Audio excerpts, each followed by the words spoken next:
Hello, this is Samantha, and I'm coming to you today from a quite sunny, wintry day. And I've done a couple of things already this morning, and I realized my energy's just a bit low. I'm not feeling 100%, I'm not bright and sparkly, and that's okay. And this is the point where instead of just going down into that, ugh, this is a bad day kind of rhythm, I'm going to start doing things that make me feel good. So I'm sat here by the fire, which I love, and I have a pot of tea and a cup here. And I'm wearing a hoodie that just makes me feel good as well. And the next thing I'm going to do is start working in my happy journal. And that's something that I'd like to talk to you about today. So what is a happy journal? Why would you need a happy journal? And how do you do it? Well, a happy journal can be called all kinds of different things. I like happy journal, it's just stuck. I've got a friend who calls it a joy journal. You could call it your diary of desires, whatever works for you. But it's basically a book, and I'll talk about different ways of doing this, a book where you would keep memories, quotes, pictures, ideas, dreams, cards people have given you, anything that makes you feel good, you keep them in one place in this booklet. And you can make many. You don't stick with one, you make lots of them. Why would you need a happy journal?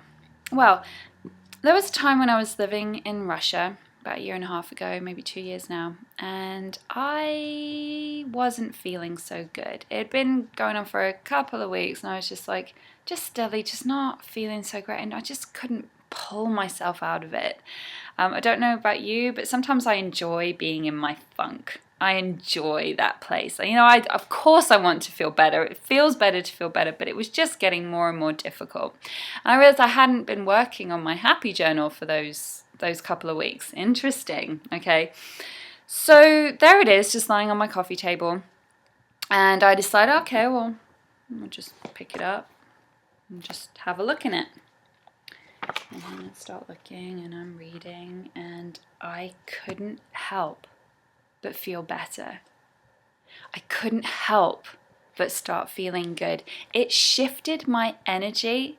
It shifted my happiness level to a point where I was able to go, what was I doing? I was just in this big trance of being not feeling so great, being tired, no energy. And this, I don't think it was this one actually, but going into a book of memories and images that I had invested so much time in doing just instantly changed everything. And it was such a huge wake-up call. Like, I knew these books were important, and I'd already seen miracles start to happen with them. I'll do another video on those.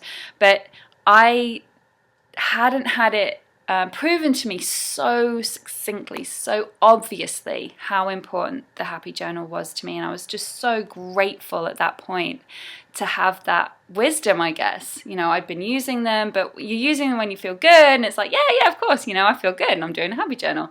But when you feel bad, that's when this really comes into its own. So how do you do it? Well, I've got a couple down here. Just nice, hard, quality books. This one I love. It's got a nice texture on it. It's a nice cover. This one I got while I was in Paris one time, and I just loved it. It's all kind of dreamy and traveling. This one's just, I love the color green. It's very quality. Nice, clean pages inside. This one, I haven't started this one yet. It just says, all things grow with love.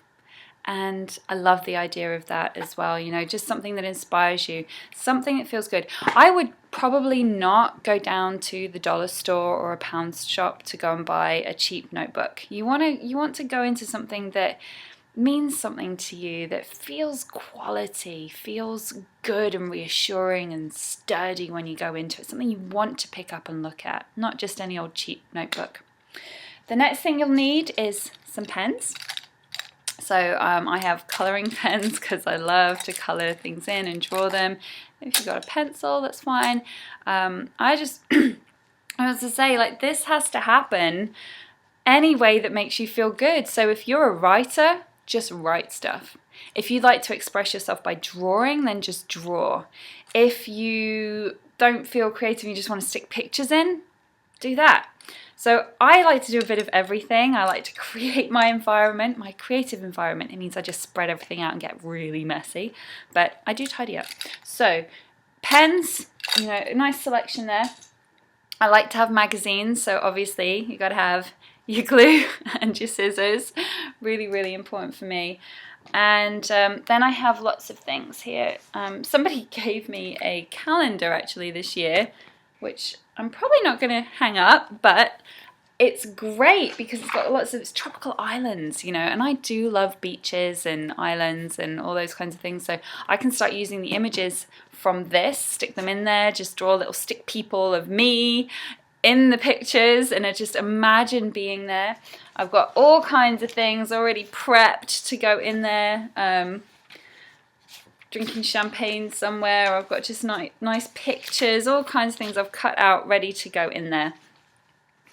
And the way you do it is completely up to you.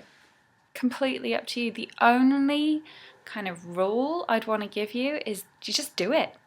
Just do it. Right now I've created a kind of little nest for myself where I can just draw and dream and everything else.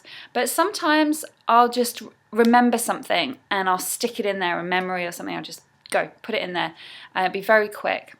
I love to draw. I love to write my name in the pictures. So I won't show you one of my drawings, but I'll show you an image I cut out that to me just, I've invested a lot in this one, but I love the image. This is like a nice luxurious Mayfair hotel suite. It reminds me of going out with the girls, feeling sexy, just having fun. And I've written lots and lots of words around it that as I read the words, they really powerfully get me into that place. So stuff like, ooh, yay, rock it, baby, you know, whatever you want to say. Gorgeous, sexy, glamorous, dancing, maybe some song lyrics, whatever makes you feel good. Song lyrics are really good as well if you've had a good time dancing to a song. I've got a number of different songs that I've put into my journals. I had a client of mine put in a poem that she found as well. Whatever resonates with you. And you might find that after a couple of weeks that song no longer resonates with you, but as you go back and read it sometimes, it will just generate those feelings that you had. It's like a memory. If you do faster EFT, tapping as well, you will have experienced flipping memories. So having old memories, bad memories that didn't make you feel so good, and having them change into something just beautiful. Now, I always try and get those memories in there as well, and I draw them because writing them, it doesn't resonate with me so much. So I'll draw the new memory, I'll write a few things around it just to help me remember. And going back to those is really, really, really important for me, at least. It's created this, it's rehearsing, it's practicing those good feelings. And so that's what I'm doing right now. Like I said, my energy was a bit low, and this is just something really simple just to lift me back up again. I thoroughly recommend it. No, I command that everybody do these. I really think a happy journal is essential. If you do nothing else, if you don't tap, if you don't meditate, if you don't do anything else, have a happy journal. Have a place you can go to and practice and rehearse the feelings of feeling good. Because that's all we want. We just want to be happy. So, as I said, have fun doing it. Let me know how you get on. It's essential.